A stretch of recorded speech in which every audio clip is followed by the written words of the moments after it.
Buenos días, iglesia. Es un grandísimo privilegio estar con ustedes esta mañana. Saludos especiales desde nuestra congregación allá en Wendell, Carolina del Norte, tanto a ustedes que me escuchan aquí en este campus como a nuestros hermanos allá en Alamance, con el hermano, el pastor Eddie y el demás equipo de allá en aquel campus. Mi nombre es Patrick Cordulis, como el hermano, el pastor Juan acaba de mencionar, y nada más quiero tomarme un momento para decirles gracias por la hospitalidad que me han mostrado a mí y a mi familia esta mañana. Mencionar también al pastor Raudel por la oportunidad, la confianza de permitirme venir y compartir la palabra de Dios con ustedes, y asimismo a la hermana Alexandra por coordinar todo desde hace un mes para hacer esto posible.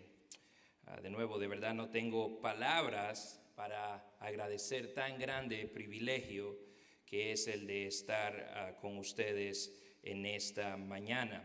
Acompáñenme al libro de Colosenses en el capítulo 1, Colosenses capítulo 1, y en lo que llegamos ahí también quiero mencionar, esta mañana está conmigo mi mejor mitad, mi esposa, con mis dos hijos, o si escuchan a una niña gritar más o menos por ahí, posiblemente sea mi pequeña Evangeline. Creo que mi mamá también está por aquí, algunos de nuestros hermanos que nos visitan en nuestra iglesia. Gracias por eso, estamos más que honrados. Espero que ya hayamos llegado a la epístola a los Colosenses. Estoy seguro que en unos momentos vamos a tener los versículos ahí.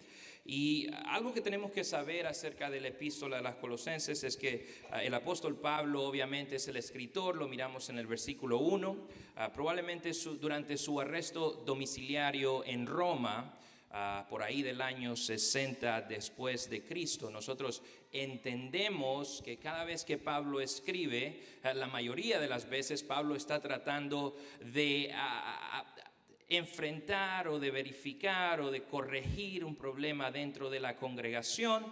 Y en este caso, en la iglesia de Colosas, él estaba enfrentando un problema teológico más que moral. Si recuerdan, en la epístola a los Corintios existía inmoralidad escandalosas. Pero en esta iglesia no era el caso. Otra de las cosas, déjenme mencionar, esta iglesia aparentemente fue, o probablemente fue plantada o fundada, o al menos influenciada en su nacimiento por el ministerio de Epafras, como miramos en el versículo 7.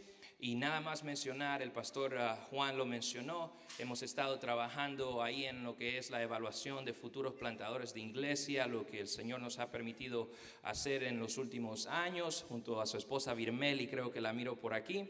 Y déjenme decir eso porque de Epafras creo que se escucha 3 veces nada más en la Biblia.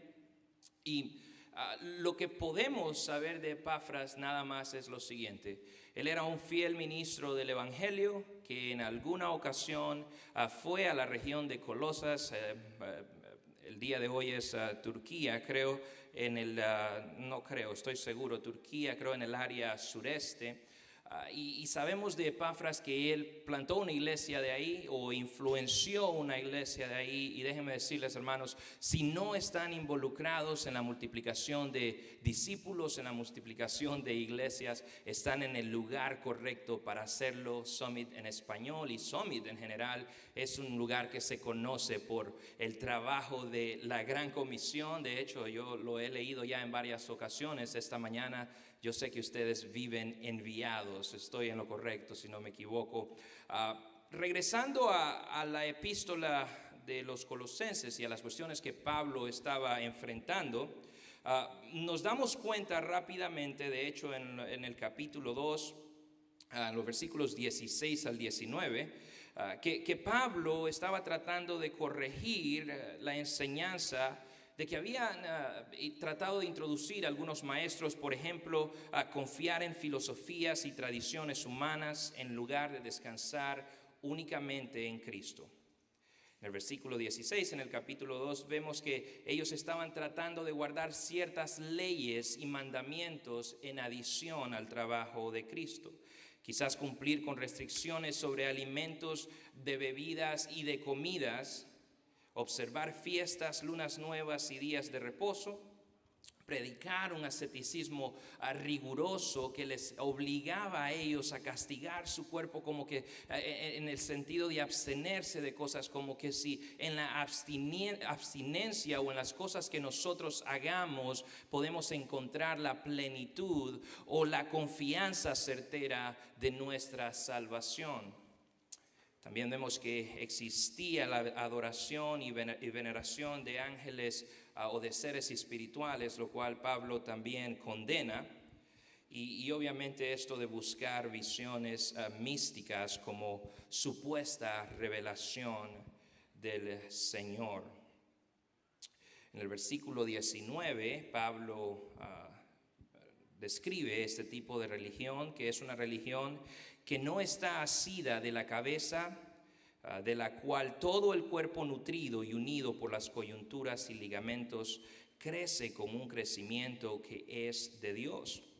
Señor Pablo lo que está diciendo básicamente es que este tipo de religión, hermanos, es una religión que no tiene vida por mucho que lo aparente. Yo le digo a usted, un cuerpo sin cabeza obviamente es un cuerpo que no tiene vida. Si usted mira caminando un cuerpo sin cabeza, corra, porque hay algo raro en esa situación, ¿cierto? Pero Pablo lo que está haciendo es tratando de decirle a la gente que las prácticas externas espirituales o las prácticas o las experiencias espirituales que ellos estaban tratando de enseñar como complemento para Cristo no eran necesarias, porque en Cristo el creyente encuentra la suficiencia. Y de hecho, en el tema de nuestro título, de nuestro sermón esta mañana es precisamente Cristo es suficiente. Cristo es suficiente. El viernes en la tarde, con mi esposa salimos después de estar toda la semana con 300 niños en la escuela de vacación de verano ahí en la iglesia, y fuimos allá a la tienda a comprar mercado rápidamente. Cuando veníamos de regreso, pues mi esposa se subió al carro, los niños se subieron al carro. Yo regreso a poner el carro del mercado, y un hermano, es hermano porque dijo que era cristiano, se me acercó y me dice, estoy vendiendo cierto tipo de comida. Y le digo yo, no ando efectivo. Y le digo rápidamente, y tampoco ando mis tarjetas, ¿verdad? Porque ya ahorita todo el mundo anda preparado con Cash App y todo eso. No ando nada, le digo, mi esposa no me deja comprar nada ahorita.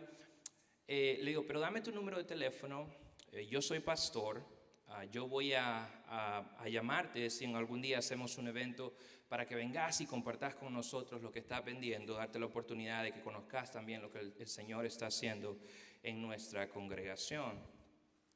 Inmediatamente después que le dije yo soy pastor, él cambió su postura física, corporal, y me dice, yo sabía que eras pastor porque cuando te miré sentí algo espiritual en ti. Y mi reacción fue la de voltearme a ver la camisa porque decía el nombre de la iglesia. Y la tentación fue la de decirle, ¿podrías explicarme el evangelio en 5 oraciones? No lo hice porque los niños estaban en el carro, y es precisamente ese tipo de prácticas, de enseñanzas la que Pablo está tratando de corregir. Estas enseñanzas que nos enseñan que para ser creyentes completamente plenos en el Señor, nosotros tenemos que vivir y actuar como si somos los super espirituales, o como si tenemos un conocimiento superior acerca del mundo espiritual que otras personas no tienen. Hermanos, el cristianismo no nos llama a querer aparentar lo que no somos, tampoco nos llama a querer demostrarle a los demás que tenemos un nivel espiritual que es superior, sino más bien el cristianismo nos llama a reconocer delante del Cristo al que le estábamos cantando hace unos momentos, que Él es la razón por la que somos salvos y que la plenitud de la vida espiritual del creyente se encuentra en reconocerle primeramente como nuestro Salvador y reconocernos a nosotros mismos como personas ultimadamente perdidas aparte de su gracia. Esta mañana quiero que pensemos, si pudiéramos llevarnos esto como la idea que recordamos del sermón, sería lo siguiente, que por quien Cristo es y por lo que Él ha hecho, Cristo merece el trono de nuestros corazones.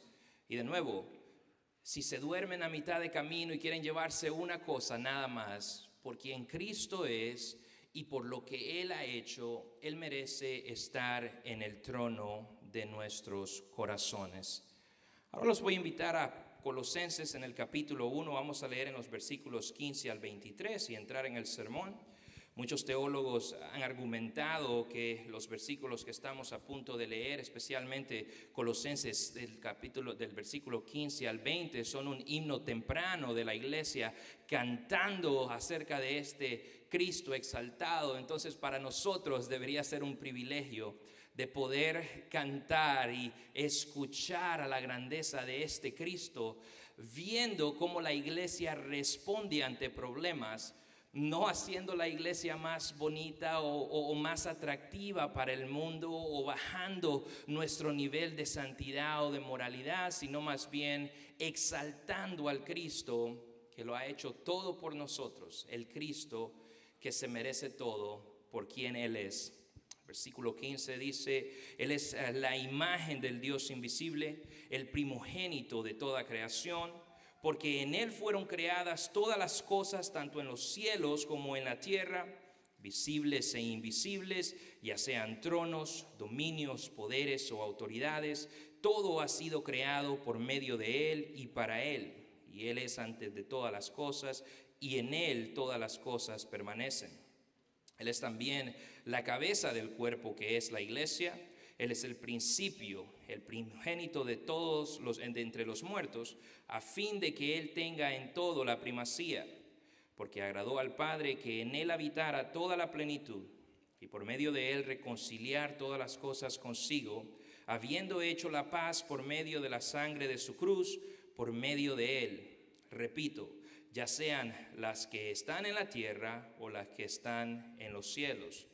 Y aunque ustedes estaban antes alejados y eran de ánimo hostil, ocupados en malas obras, sin embargo, ahora Dios los ha reconciliado en Cristo, en su cuerpo de carne, mediante su muerte, a fin de presentaros santos, sin mancha e irreprensible delante de Él.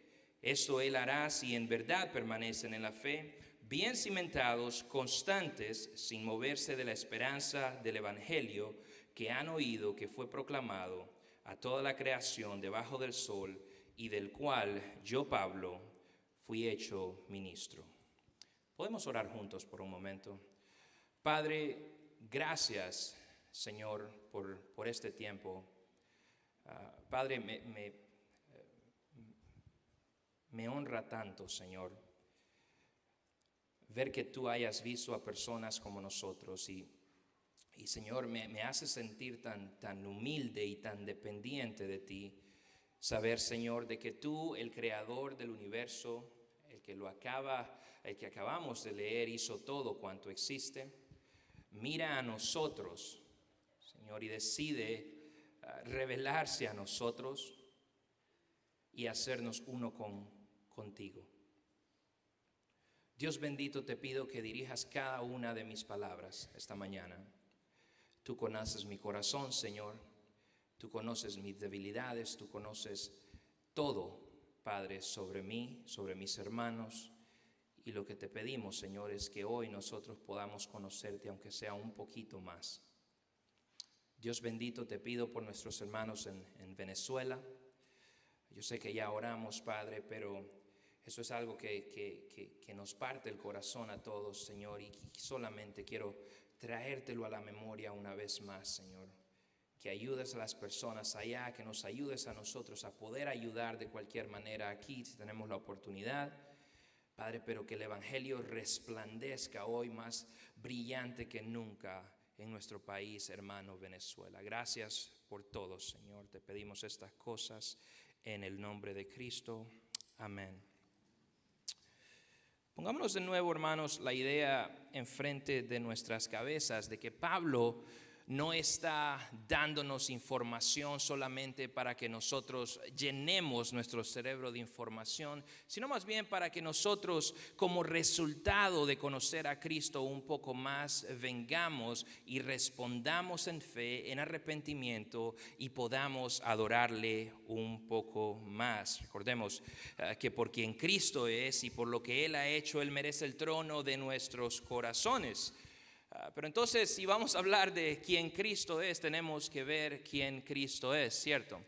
Primero que nada, miremos que Cristo es quien nos revela a Dios. Él es la revelación perfecta de Dios y que todo lo que Dios hizo, se nos muestra con claridad en la persona de Cristo. En el capítulo 1, versículos 15 y 17, vemos que Él es la imagen del Dios invisible, el primogénito de la creación, porque en Él fueron creadas todas las cosas, tanto en los cielos como en la tierra, y acabamos de leer el resto del pasaje. Entonces, ¿quién es Cristo? En primer lugar, Cristo es quien nos revela a Dios. La primera parte del versículo 15 dice que Él es la imagen del Dios invisible. Y nosotros conocemos el término, somos hechos a la imagen y semejanza de Dios, pero creo que seríamos un poco ingenuos si nosotros viésemos o hablásemos de Cristo de la misma manera que nosotros hablamos de nosotros cuando hablamos acerca de la imagen de Dios. Nosotros vemos cómo Dios crea en el principio a Adán a su imagen y semejanza de la tierra.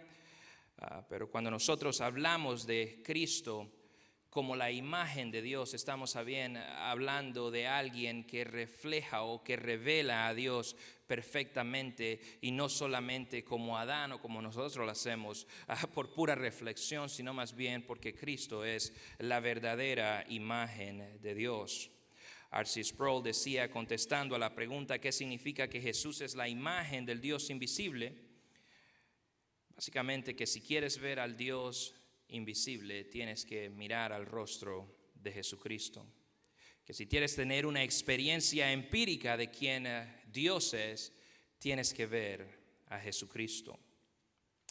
Hace poco estábamos hablando acerca de este Cristo que se ha revelado a nosotros. Y hermanos, la realidad que nosotros tenemos que entender es que si nosotros queremos ver al Dios de la Biblia y conocerle, tenemos que mirar a Cristo. Por ejemplo, ¿usted quiere saber cómo Dios se siente con los pecadores? Mire a Cristo sentado en Juan capítulo 4 esperando por la mujer samaritana. Si usted quiere ver cómo Cristo, cómo Dios se siente en cuanto a los niños, mire a Cristo recibir a los niños y bendecirles. Hermanos, si usted quiere conocer cómo el Dios de la Biblia se siente ante la muerte, ante el pecado, ante la tragedia y todas estas cosas que pasan como producto del pecado, mire a Cristo parado fuera de la tumba de Lázaro diciendo, Lázaro, ven fuera. Pero lo más glorioso de todo, hermanos, es que si usted quiere ver el poder que Dios tiene sobre la enfermedad, la muerte y el pecado, vea a Cristo fuera de la tumba de Lázaro, comandándole que salga. Porque no solamente Él llora, como nuestro hermano decía, frente a la muerte, Él también le dice a la muerte, no hay poder superior al poder de mi palabra. Si queremos conocer al Dios invisible, no miremos a nuestra imaginación, hermanos, miremos al Cristo crucificado que reveló al Dios invisible para nosotros. Hebreos 1:3 dice, Él es el resplandor de su gloria y la expresión exacta de su naturaleza. Juan 1:18, a Dios nadie le ha visto jamás, el unigénito Dios lo ha revelado, lo ha dado a conocer. Juan 12:45, el que me ve a mí, ha visto al que me ha enviado, hermanos. Jesús es quien nos revela al Dios invisible. En segundo lugar, Jesús es quien reina en la creación. El segundo mitad de versículo 15 dice que Él es el primogénito de la creación, el primogénito de todo cuanto existe. Y obviamente nosotros entendemos las dificultades que existen para que nosotros podamos entender ciertas frases, palabras que existen en el idioma nuestro que de repente no traducen o no podemos entender de manera clara en nuestro idioma, que tienen un significado un poco diferente en el idioma original de la Biblia. Cuando la Biblia habla de primogenitura, generalmente está hablando no acerca de orden en el que las personas o las cosas fueron creados. En este caso está hablando al rango, a la autoridad, al derecho de la herencia que Cristo tiene. Entonces, cuando la Biblia dice que Cristo es el primogénito de la creación, la Biblia no nos está diciendo que Cristo es el primero que fue creado en la creación, sino que nos está diciendo que por su autoridad, por su posición delante de lo divino, Él es el heredero de todo cuanto existe en la creación. Estaba conversando con unas personas que son partes del culto de los testigos de Jehová, no hace mucho, creo que hace un año, ya eso hace mucho, un poco de tiempo, y la conversación era: ¿Cristo es creado? No, Cristo no es creado. Abrimos la Biblia y nos damos cuenta rápidamente de que todos los pasajes, cuántos pasajes los testigos de Jehová quieren usar para demostrar que Cristo es creado han sido modificados por ellos en sus traducciones para poder tergiversar el significado de esos pasajes específicamente. En el Antiguo Testamento vemos que el título primogénito habla del rango, autoridad y herencia. Israel es llamado mi primogénito en Éxodo 4. Efraín es llamado mi primogénito, aunque Manasés nació primero. Y David es llamado el primogénito, el más excelso de los reyes de la tierra, aunque David no era ni el primogénito de Isaí, ni tampoco el primero de los reyes de la tierra. Así que cuando Pablo habla del primogénito de toda la creación, Pablo nos está diciendo que Cristo ocupa el lugar supremo en todo cuanto existe. En tercer lugar, vemos que Cristo no solamente reina en la creación, también reúne el propósito de la creación. En los versículos 16 al 17, en Él fueron creadas todas las cosas.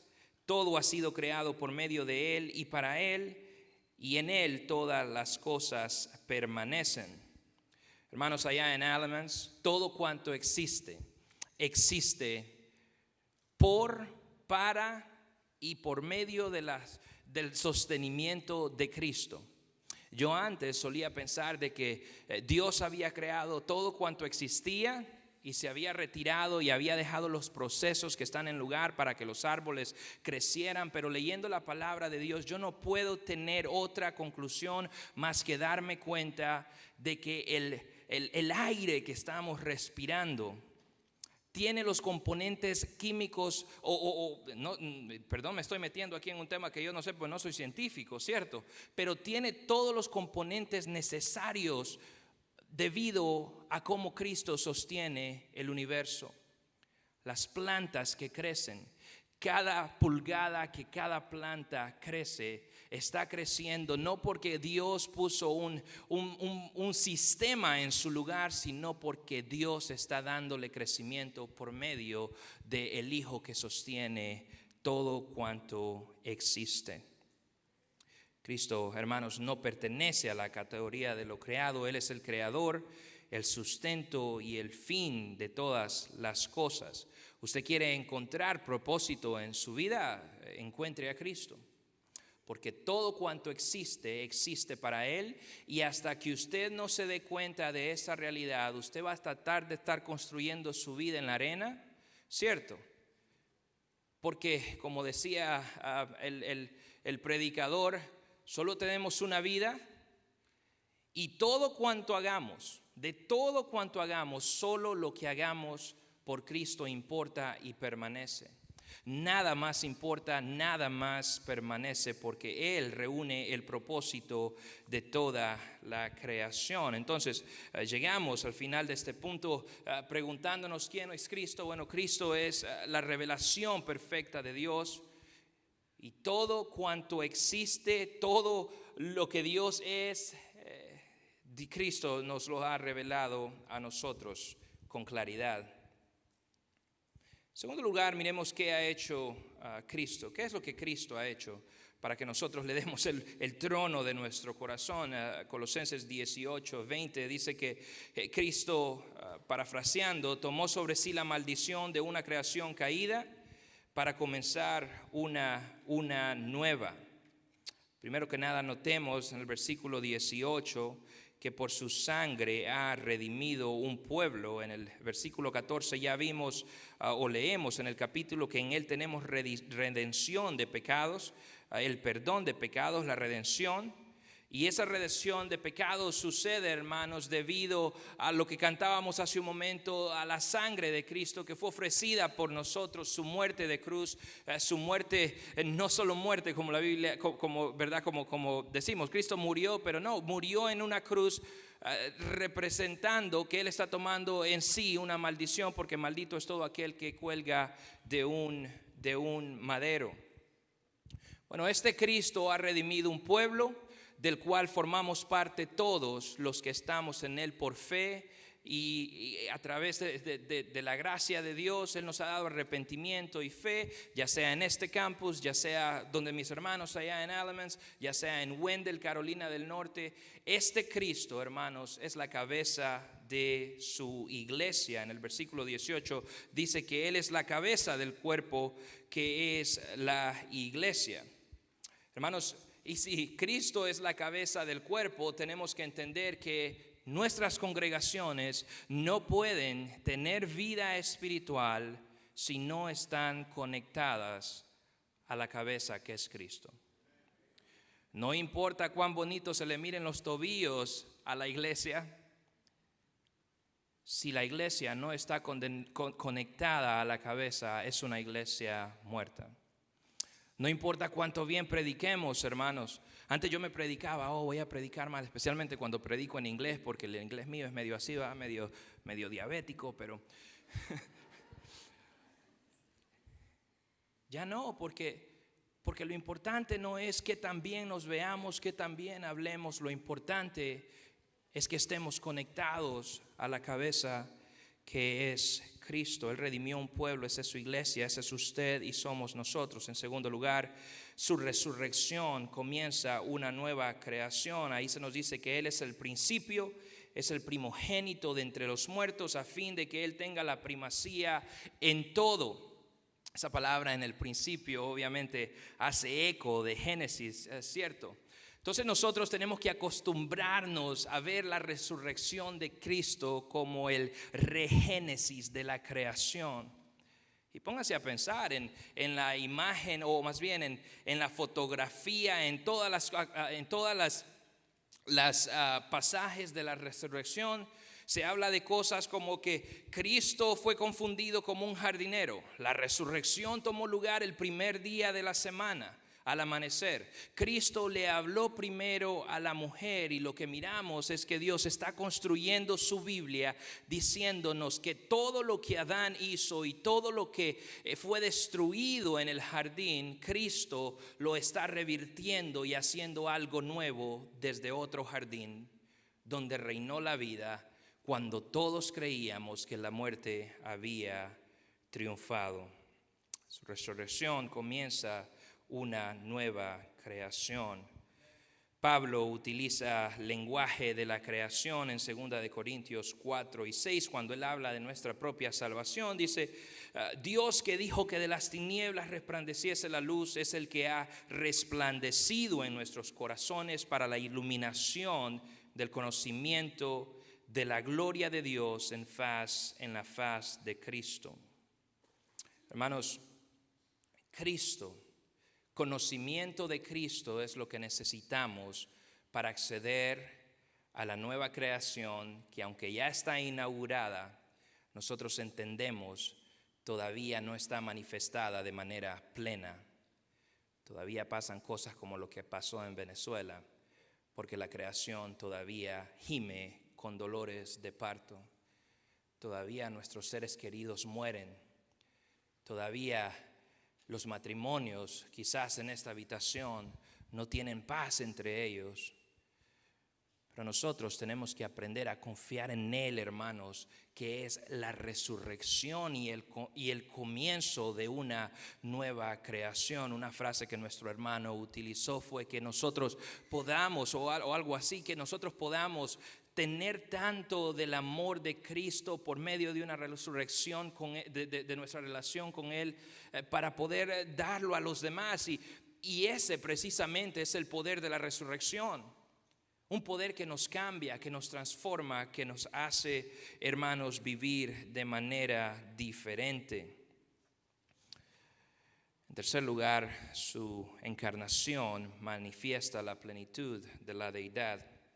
Versículos 19 dice que al Padre le agradó que en Él habitara toda la plenitud. No solo parte de la plenitud, no solo un poquito de lo que la deidad es, todo cuanto Dios es, habitó en la persona de Cristo. Hermanos, y esto habla, yo pienso, acerca de esta cuestión del término que los teólogos usan, ¿cierto? De la unión hipostética de Cristo, donde la naturaleza divina es arropada por piel de nuestra piel, y la plenitud de la deidad entonces camina en la persona de Cristo sin que las dos naturalezas se mezclen, sino más bien revelando que Él es completamente Dios, completamente humano como nosotros, y sin embargo sin pecado, para poder ser ese sacrificio perfecto. En Él habitó la plenitud de la deidad. En el capítulo 2, en el versículo 9 dice, porque en Él habita corporalmente toda la plenitud de la deidad. Entonces nosotros no buscar conocimiento o experiencia espiritual superior que Cristo para encontrar todo lo que Dios es, porque Cristo mi Señor, segunda persona de la Trinidad, Dios de dioses, Señor de señores, en Él la plenitud de la deidad habita.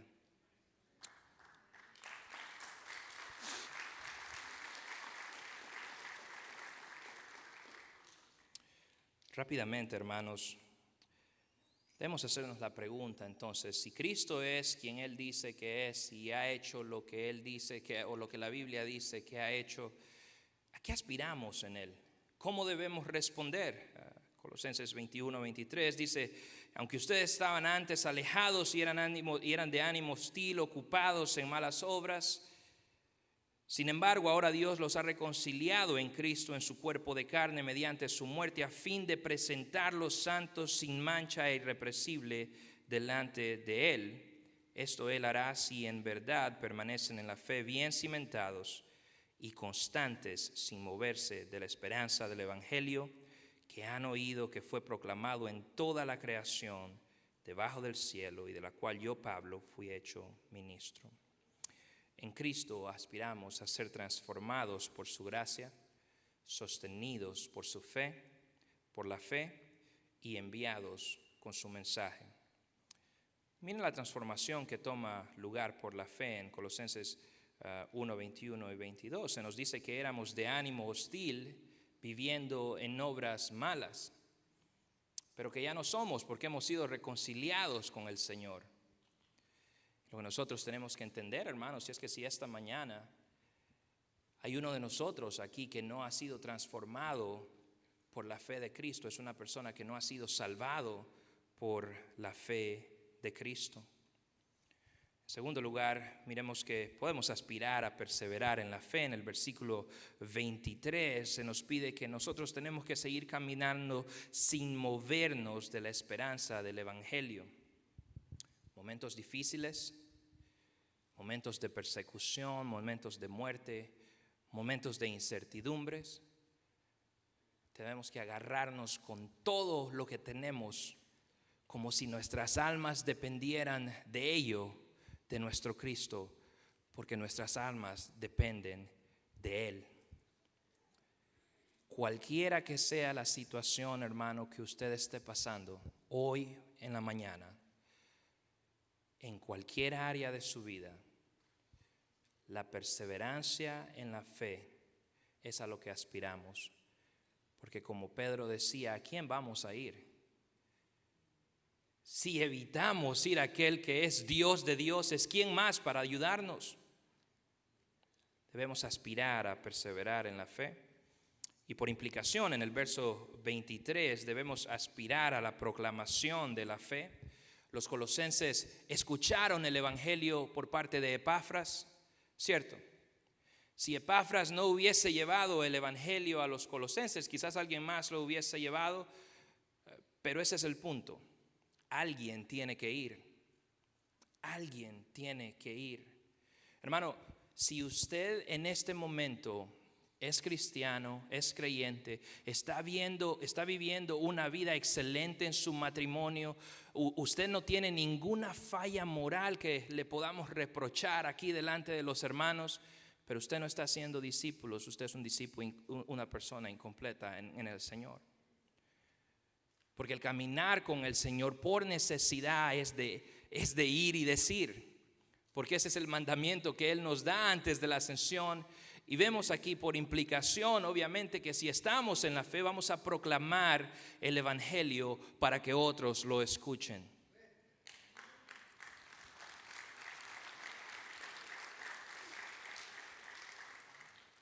Gracias. Vamos a seguir porque tengo 3 minutos nada más para terminar. Hermanos, la conclusión del asunto es que Cristo es suficiente. Había pensado terminar con mirando a los versículos 9, el 10, el 13 y el 14 del capítulo 2, porque nosotros vemos que Cristo en el capítulo entero es suficiente para conocer a Dios. En ningún otro lugar. Si usted está practicando hechicería esta mañana, le invito a que se arrepienta, no pierda su alma con poderes inferiores que el del Dios verdadero. Cristo es suficiente para conocer a Dios. Colosenses 2:9, en Él habita corporalmente toda la plenitud de la deidad. Y si usted quiere conocer a Cristo, conocer a Dios, usted tiene que conocer a Cristo. En segundo lugar, Cristo es suficiente para encontrar la plenitud y propósito. La Biblia dice en el versículo 10 de Colosenses 2 que ustedes han sido hechos completos en Cristo. Ustedes no necesitan una experiencia espiritual que los haga sentir súper espirituales.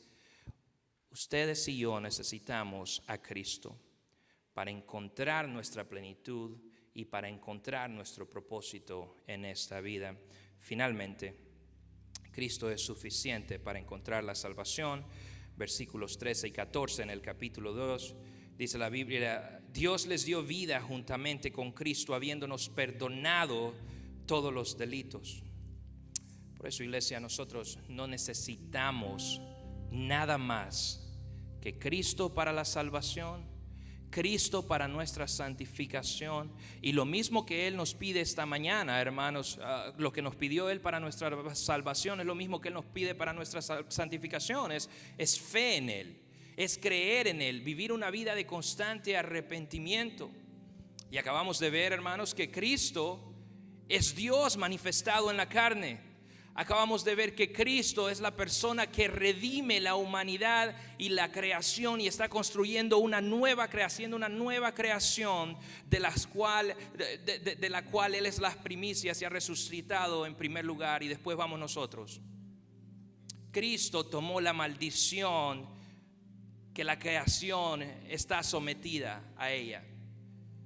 Y la fotografía más hermosa que viene a mi mente es que en Génesis 3, cuando la creación cae en pecado, al suelo le salen espinos y cardos, y después miramos en la cruz de Cristo que Él lleva los espinos en su frente, diciéndonos: yo me estoy llevando la maldición junto conmigo. Iglesia, por quien Cristo es, por lo que Él ha hecho. Él merece el trono de nuestros corazones. ¿Cómo se mira esta mañana que Cristo tenga el trono de tu corazón hoy? ¿Cuál es tu siguiente paso? ¿Abandonar? ¿Comenzar a hacer? ¿Confiar en Él por primera vez? Tú y tu Dios lo saben. Oremos juntos. Padre, gracias, Señor, por tu palabra. Dios, bendice tu pueblo. Tú has hablado por medio de las Escrituras, Señor, que tu pueblo se olvide siquiera de que un día me conocieron, pero que recuerden, Señor, que por quien tú eres, por lo que has hecho, tú mereces el trono de cada uno de nuestros corazones, Señor. Porque viene un día en el que toda rodilla se doblará y toda lengua va a confesar que tú eres Dios. Padre, y hoy tú nos ofreces que proclamemos eso en este lado de tu gracia. Señor, gracias que podemos experimentar, gracias a Cristo que te reveló a nosotros. En su nombre oramos. Amén.